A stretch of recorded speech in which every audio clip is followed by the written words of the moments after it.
Welcome to the Red Stories. Subscribe, like I think it's not difficult for you. Thank you, thank you. The Taxi Driver's Story, translated and expanded. It was an ordinary evening after a long day at work when I got into a taxi, hoping for a few minutes of peace. The driver, a man in his 50s with short gray hair and a face marked by life, greeted me with a calm demeanor. There was a certain tranquility in his eyes, the kind that belongs to people who have been through a lot. His name was Jackson. We started with the usual small talk about the weather, traffic, but somehow the conversation quickly shifted to more personal matters. Maybe Jackson sensed I was a good listener, or perhaps he just needed to unburden himself. "I got divorced a couple of years ago," he said suddenly, glancing at me in the rearview mirror as if gauging my reaction. The abrupt shift in conversation surprised me, but I decided to go along with it. "Really?" I replied. "What happened?" He paused for a moment, and I thought maybe I'd asked something too personal. But after a few seconds, he started speaking again, his voice steady, as if he were recounting the life of a stranger rather than his own. "We were together for 25 years, me and Elizabeth. We have 3 great kids. The oldest is 22 now, the middle one's 19, and the youngest just turned 8. It all started after our 3rd child was born. Elizabeth began to fade somehow. She said life felt boring, that everything was passing her by, and that I wasn't giving her the emotion she needed anymore." I could tell this was going to be an unusual story, so I didn't interrupt. "Elizabeth was always a vibrant woman," Jackson continued, "full of life, laughter, and energy. She loved our little shop. We opened it together in our town. It was a small family business that gave us a good, stable life. We never lacked for anything. Life was good. But after our youngest, Tom, was born, something in her changed." He paused again, as if gathering his thoughts. "She told me she no longer felt the spark between us. She said I didn't excite her like I used to. For a long time, I didn't understand what she meant. We had a life together, children, a house, a business. Wasn't that happiness? But then I realized." He stopped at a red light and looked at me through the mirror. There was something heavy in his gaze, a way he carried, but it was laced with an odd kind of peace. "I never loved her," he said finally. I flinched a little. His words were like a thunderclap in an otherwise calm conversation. How could someone live with another person for 25 years, have 3 kids, and not love them? It was too much for me to grasp. "How?" I asked, the question slipping out before I could stop myself. Jackson sighed as the light turned green, and the car moved forward again. "We were young," he said, rewinding the story to its beginning. "I met Elizabeth in college. I was a junior, and she was a freshman. She was stunning, long red hair, eyes the color of the ocean, and a laugh that could brighten anyone's mood. We started dating almost immediately. Everything was fast: dates, late-night walks, crazy weekends with friends.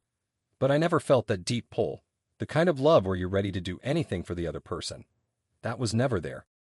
He glanced at me again to make sure I was listening. I nodded, even though I couldn't wrap my head around it. "But I always respected her," he continued. "She was a good friend, a great mother, an amazing partner in running our business. We went through a lot together, hard times with the shop, the kids getting sick, but it was all just life. There was no love." I sat in silence, trying to process what I was hearing.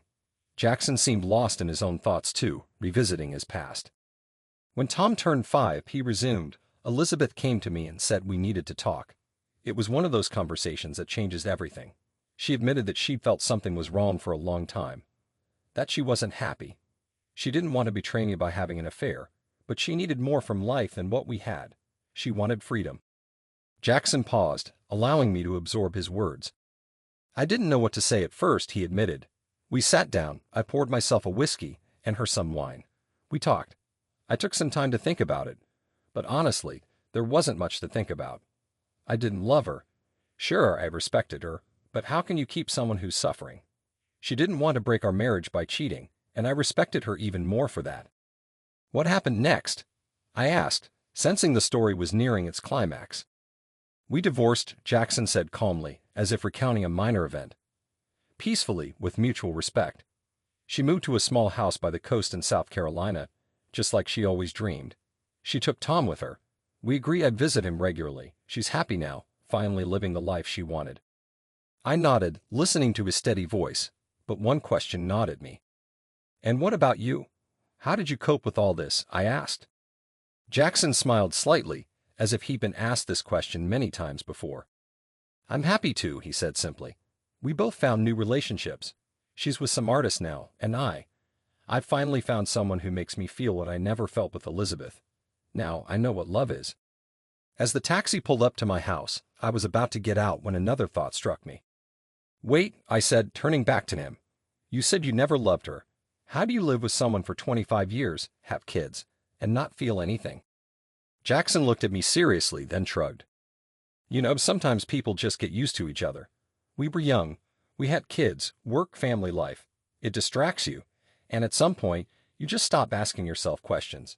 But life eventually sorts things out for you." I got out of the car, his words echoing in my mind. He spoke with such calm certainty, as if he had never doubted his decision. But what struck me was how easily he admitted that he never loved the woman he had spent so much of his life with. Maybe it was his way of dealing with the pain, or maybe he really did feel free. As I said goodbye to Jackson, I couldn't help but think about how strange life can be. How people can live together for years, build families, raise children, and still be strangers to each other.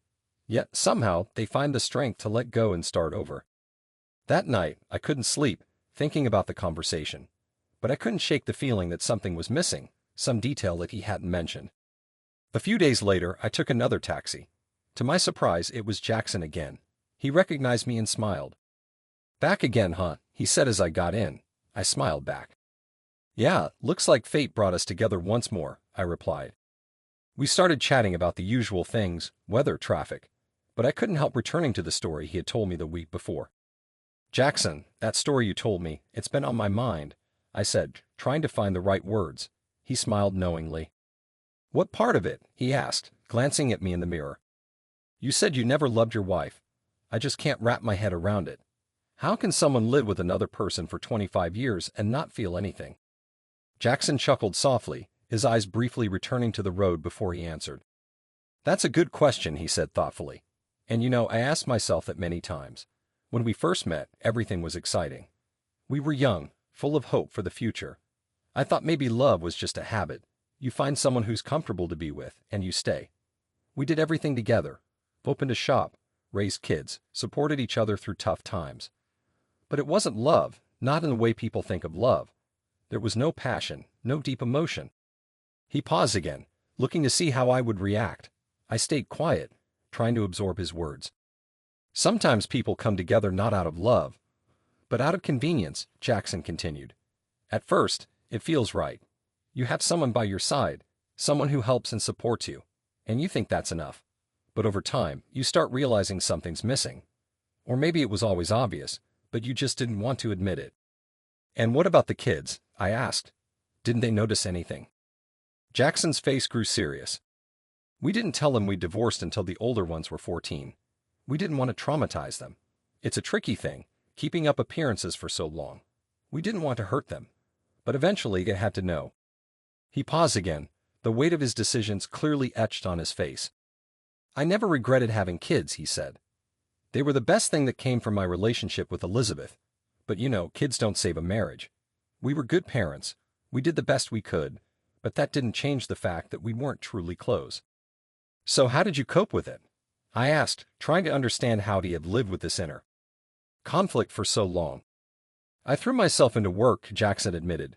"The shop, then driving a cab, whatever I could find. It kept my mind busy, made the days pass. And then, after the divorce, I started looking for what I was missing.